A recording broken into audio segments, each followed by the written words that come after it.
Welcome to the Music for the Soul podcast, where we talk honestly about difficult things. This is a place where music, hope, and healing come together. I'm Becky Nordquist. And I'm Steve Seiler. Thanks so much for joining us. It is my privilege today to be able to introduce to you the CEO and founder of the Chanell Wright Save a Child Foundation, Mrs. Chiquita Wright. Welcome. Hello. It is great to have you on. I had the pleasure of creating a theme song for your organization. But before we get into that, can you tell us a little bit about the mission of the Chanell Wright Foundation? Okay, so just a little story behind why we started the Chanell Wright Save a Child Foundation. Chanell was born with sickle cell anemia, and that's a blood disease where the red blood cells doesn't form like they should. So just a little history, if the father and the mother are both positive for a sickle cell trait, there's a chance, 50% chance that the child has sickle cell disease. So Chanell, actually our son, just the little history, I knew nothing about sickle cell disease. Our son was born with it. He passed away at 3 weeks old. Mm. Still not knowing, being a young mother, never tried to research it to, get a better understanding. 2004, we have Chanell. We get a call 2 weeks later. She tests positive for sickle cell disease. Again, still not knowing anything about it. We live with her going through crises. I started doing more research. The disease is very painful. They go into what you call crises. And that's when weather could change, too much sun, they get hot, dehydrated, they can have strokes. So it causes a lot of damage just to the body itself. So Chanell passed away at 7 years old in 2011. Once she passed away, Tony, which is my husband, he decided he wanted to do a fundraiser to help other kids with sickle cell disease. And that's what we started. So here we are today. We're helping kids that's living with sickle cell disease. We're helping with any type of testing. They have scans, which test for iron overload. Too much iron can kill them. But we have another piece that we're doing, and it's the mental health piece. Kids are committing suicide because the pain is so severe. It's like slamming your hand just continuously in a car door. And they just having a hard time living with it once they become of age and realize, we can't be a normal teenager. So that's been become very hard. I'm getting a lot of calls from parents, what can I do? That is so much for you to take on, and bless you for being there for those folks. Before we get too much further into the conversation, just tell us a little bit about Chanell. Chanell, that was and I always say it, she was my little girly girl. I have to smile because I always laugh. She was 2 years old and she'll be on the dresser putting on lipstick. And my mom would keep her, keep her during the day when I worked because she couldn't go to daycare. And sometimes we would pick her up from my mom's house and she had makeup on. She's little. So I always called her my girly girl. And she couldn't do sports. So I let her have fun dressing up and doing things like that. But then there was times where when she started going to school, she would always wonder, why can't I go out and play and have recess? Because she couldn't get too hot, or if the weather was cold, she couldn't be in the cold weather. And she told me one day driving to school, it was raining. She said, I wish I didn't have sickle cell. And my heart dropped. And I'm thinking, how do I answer that? But she started to understand as she got older. We talk about blood transfusions as far as bone marrow, or doing transfusions to kind of keep the crises down. Before she passed away, she was 2 weeks away from being on the bone marrow transplant list. We just didn't make it to that point. But, she liked, going shopping and just hanging out and playing dress up. She loved school. She loved to read, just doing things like that, things that she could do inside because she couldn't go outside as much. Yeah. Dress up, makeup, girly girl, blink. She's a girl after my own heart. Oh, yeah. That was what she asked me the Friday before she passed. Can we go to the mall? It's like, yeah, we can go to the mall. And we did. We went to the mall. Yeah, we were able to go. And it was a month before my birthday. So she surprised me with a dress she picked out. And I haven't been able to wear that dress yet. I just frame it up, just frame Yeah. it up. I'm afraid something's gonna, stain get on it, or maybe I rip it. So I don't want anything to happen to it. Yeah, Understandable. yeah, Understandable. yeah. Well, you've talked a little bit about the pain, Mhm. and you mentioned the crisis. So it sounds like the child could just be feeling normal, let's say, on a given day, and then all of a sudden this comes out of the blue. What is that like for the family? I mean, I can hear that the child is in pain, but what's that like for the mom or whoever, the caregiver? Just speaking on my experience, just watching her play the day, and I can give an example of, 2 days before she passed or the day she passed. She played and had a great time. She wanted seafood. We had visitors in town. Only thing she told me later that night, she said her shoulder hurt. And it was just like, no big deal. So it was like just normal, like, we're talking, we're watching movies, we're having dinner. And I just happened to wake up 12 o'clock that night, midnight, and I go check on her. It's like it was a, motherly instinct, check on Mm, her to see if she's okay. Mm, And I pulled the covers off, and all I felt was heat. mm, So we had no, it's not like she was sick for a week and developed a fever. Checked on her, pulled covers off, took her temperature 106. She started to vomit. I take her to the ER. She flatlined. So you don't really, and I tell most mothers, I'm not a doctor. So if you know the child is not looking normal, or because they like to hide it because they don't want to go to the hospital, mm, take them anyways. Spending that time in the ER just to be safe is worth it. mhm, mhm, Do not wait, because there's times when she would want to go to school and I could look at her eyes, or I could tell the way she was breathing that she was in pain, but she didn't want to tell me. So you mhm, kind of you get used to, the way they look when they get sick, or the way she was looking. Her eyes would get yellow, her stomach would look swollen because she's holding in her breathing. mhm, So I tell parents, if you notice something is just not right, take them to the doctor. Don't wait. mm. It's worth it. Let the doctor tell you the blood work is okay. They're not in crises, or they don't need a blood transfusion. See, So that sounds like a lot of preemptive parenting, it right? is. And reading It your is. child. It Could is. you just share what's a day in the life of a family that experiences sickle cell? One of the worst times is when you have to take them to the hospital Mm, and you're there for 7 days straight, and you have other kids. So having Cherish is 7 years old, and she's not having her mom at home for 7 days in a row. And my husband is trying to go to work, get the other child dressed to go to school, come to the hospital to bring food or make sure, everything's going okay. I'm having a meltdown because the doctor's telling me at one point, if we don't do this transfusion and get our blood numbers up, she may not make it through the night, just things like that. So working, worrying, and just making, and, just trying to make the right decisions, it takes a hold on the entire family. That's mhm. why we're thinking that the mental health piece is becoming very important, yeah.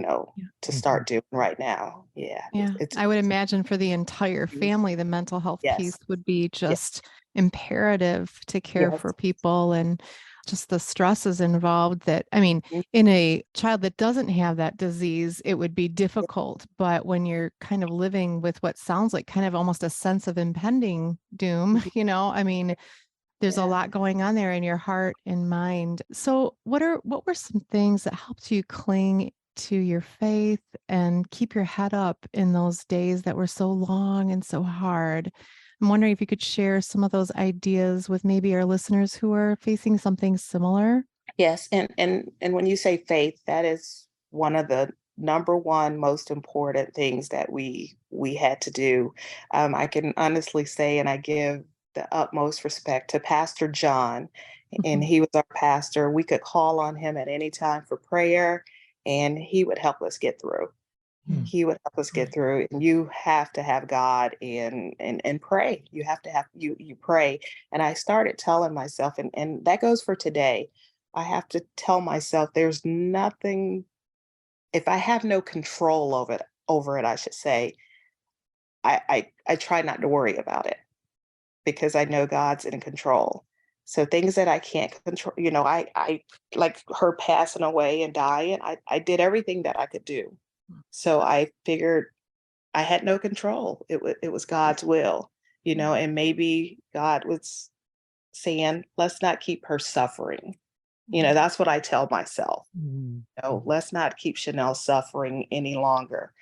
So you have to put God first, and you pray about it, and you just go on. You take it day by day. Now I say second by second. With today's Yeah. world and things happening, we have to just try to be happy, have fun, and enjoy life the best way. And think positive. We have to think positive. Tony and I, that's our motto right now. We have fun, we go look in the stores and get out. I try to get out more. You have to get out of the house. In the Mhm. beginning, I didn't. When she passed away, I stayed in. But I realized you have to get out and just, laugh. Yeah. You know, you feel guilty, but there's nothing wrong with it. There's Mhm. nothing wrong with it. You have to have that strength for others. Well, Chiquita, I can tell you when I first met you, I was surprised how uplifted I was by you and Tony, even as you were sharing about your story. The listeners don't know, but I was invited to help create a video and a song for your organization. And coming into it, I expected it to be sad, and it is sad, Mhm. but I was blessed by the attitude and the tone of your family and Yes. the other people that I met in the process. Let's play a little bit of the song that came from that, and then we'll continue our discussion. Childhood should be a time for laughter, for simple joys and carefree happy days. But sickle cell disease can steal these moments and bring a family to its knees, desperately in need. What can we do to try and make it better?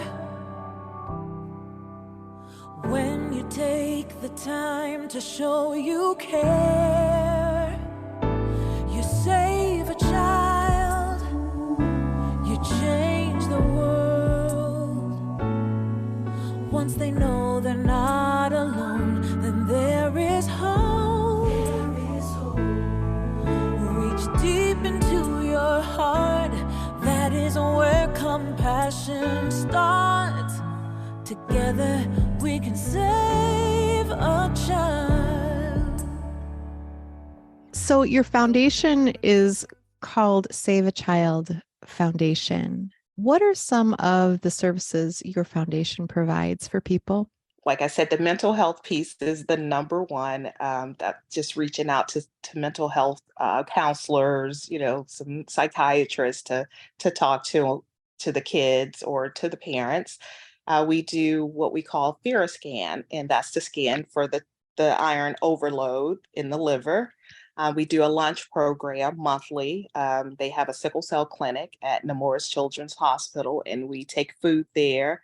That's just teaching the kids and the parents about sickle cell disease, things they may not know, and how important it is to, just stay on top of it. And then we do the awareness, and we're getting into more of the education piece of it, which we're learning that's becoming very important. We're finding out there's a lot of babies being born still today with sickle cell anemia. Just had a grandbaby. She's 6 weeks old. We found out she has sickle cell disease. That's because the mom knew she had the trait, but the father didn't. So now we want to start getting maybe into the schools. You start educating kids about the disease, and that's the age of dating, and maybe if they know, you ask your partner and things like that. It can help. May not stop it, but it can help. Those are our programs going right now. From what you shared a little bit earlier about the way it impacts the whole family and the schedule, I imagine what families need help with is managing everyday things that you wouldn't Yes. necessarily associate with a disease. But if you don't, how are you going to pay for all the hospital bills and gas and food and babysitters and on and on and on? That I look back and I don't know how we did it. I would get a paycheck that said 0. I exhausted all vacation. I exhausted all sick time. So when you do that, there's no pay. And you have single parents out there that they don't have a husband or a wife that can kind of offset some of those paychecks. Because mortgage is due, your light bill is due. So that's another thing that we do also. We will pay a light bill that's into that support piece. If they've been out of work and don't have the funds to help pay. And then we have other avenues we can send them to help pay for their light bill or rent, mortgage, and things like that. We will pay for prescriptions because they have to take penicillin twice a day, and then any other medication they may need daily. So yeah, it's a lot to worry about, not along just a child, but just to make survive, have a place to stay, to live. Bless you. I can only imagine. What kind of responses do you hear from families that the foundation helps? And I just had a phone call, and this is the first one that's come into my mind because they just found out at 15 years old that her brother has sickle cell disease. They moved from Georgia because the weather was so bad. They just moved to Florida, no place to live. And we were referred by Nemours. And I gave them some information and was able to help. And they said they just didn't know what they would have done without knowing, what avenues to go down. So we get a lot of that, just what to do. Because there's not a lot of, organizations out there for sickle cell disease. And So it sounds like you've created a community for people too, where they get that, not just that financial help, but you're there to kind of cheerlead them through a little bit and be that shoulder. Does that get pretty exhausting sometimes? I know in ministry we can get kind of tired out. We're like, oh, I can't do it anymore, Lord. it brings back memories. Some bring back memories. Sure. Yeah, it brings back some of the things they tell me, and I'm like, oh, I remember that night when that happened to Chanell. I remember that day in school when you get that phone call that your child passed out. I've had those calls, so yeah, it brings back some really scary memories. But once I know the child's okay and we were able to get them the help right away, then it takes that relief. And there's times I want to give up because you just don't get the support because it's not enough education out there. And then I think back, or it's goes back to God again. It's like I get that phone call and I'll say from another parent or patient, and it's like, okay, I can't give up. They're still out there. We still have to help. It's gonna come. Just keep going, keep going. Well, thank you for not giving up. Yeah. Yes. And Yes. keeping on. Yeah. Hearing you say that makes me think of a couple things. First of all, I did not know until I met and visited with you all that that this is a terminal disease. I had no idea, and naturally, I think it's a little harder, or maybe a lot harder, to keep hope alive when you know that that's what's coming. So, can you tell me what kind of progress is being made towards managing treatment or a cure? Right now, the only cure, well, it's not really a cure. They won't go through pain crises, but they still can have a child with the disease because you can't change the genetics. It's the bone marrow transplant.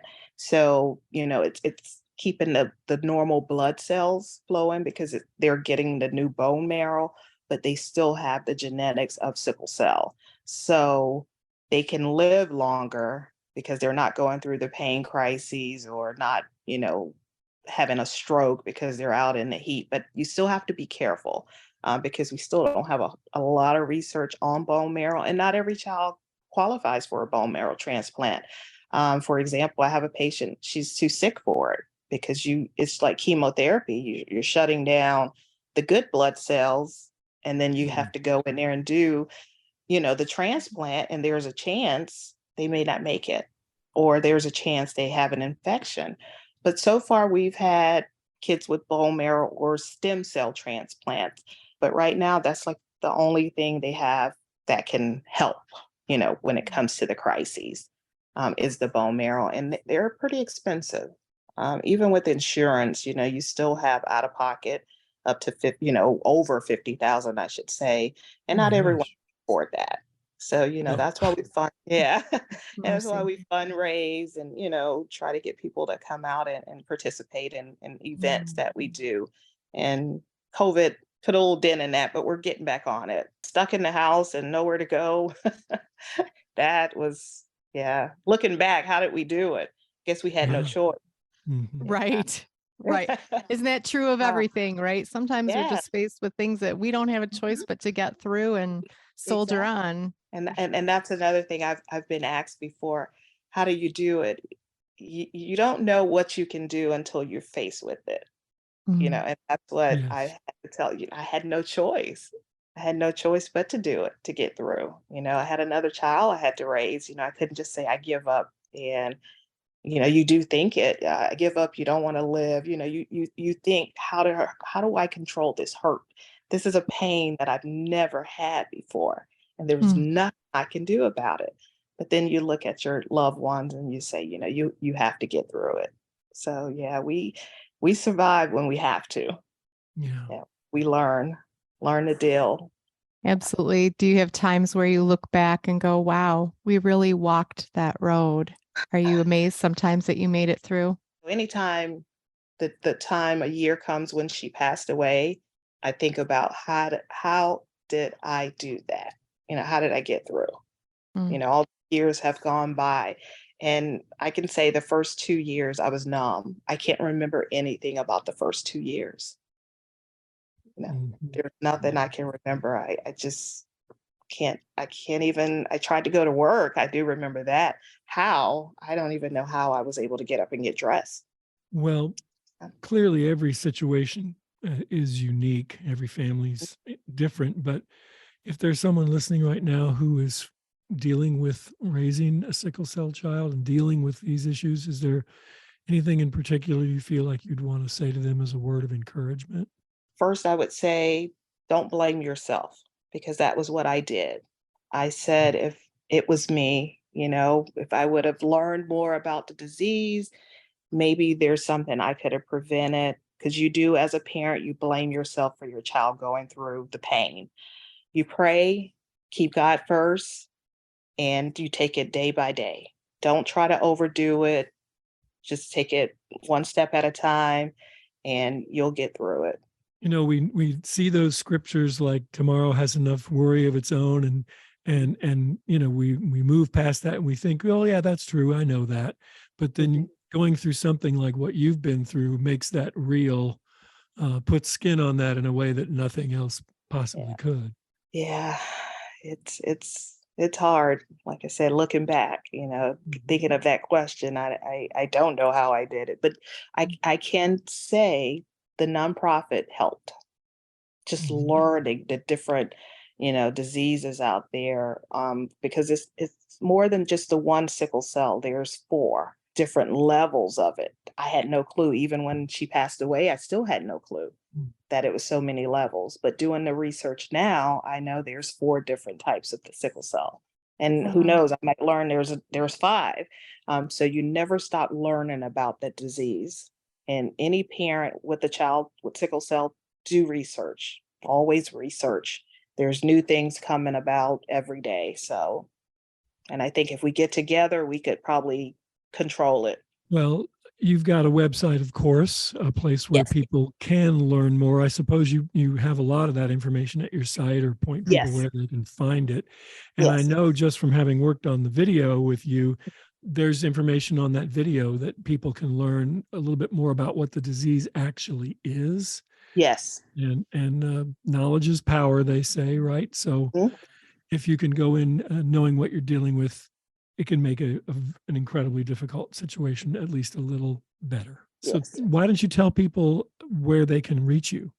My website would be www.chanellwrightfoundation.org, and that's Chanell Wright, WRIGHT Foundation. And I'm sure most people know how to spell foundation. Uh, or you can email me at info@chanellwrightfoundation.org. Wonderful. Again, thank you so much for what you're doing. And I just want to encourage our listeners, if your heart has been tugged on today, they can also make donations at your website, correct? Yes, yes. Okay. Please. Good. Yes, we just want to encourage our listeners that if you feel led to help a family out in simple ways for any amount, it would just be so greatly appreciated. And I know that you'll be blessed as you sow into this part of the kingdom and encourage people that are hurting and going through, as what you've just heard described, extremely difficult season in their life. If you enjoyed today's discussion, please share it with a friend and give us a positive review on iTunes. And please visit our website, musicforthesoul.org, where you can stream or download every song in our catalog, including Save a Child. Read our lyrics, our healing music guide, our blog posts, and much more. Thank you for listening. God bless.